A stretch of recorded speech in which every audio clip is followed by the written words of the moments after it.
So hello everyone, welcome back to the another tutorial video. So in this video I'm gonna show you how you can test your APIs using Roley. So this is how the Roley dashboard looks like, and from here we can access this demo project.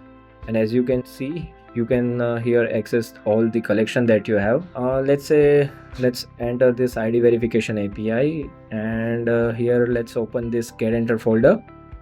And inside this, these are the requests that we have. Let me show you the requests. So these are the methods that are available in the Roley. So using this you can send the APIs, and as you can see, this base URL is not defined right now because we haven't selected this ID verification environment. So yeah, now it's selected. And you can also add this params, authorization, header, and the bodies. In bodies right now it's in raw format, and also you can change this format to XML, text, or HTML. And yeah, we also have the support for the GraphQL one. So let's hit this API.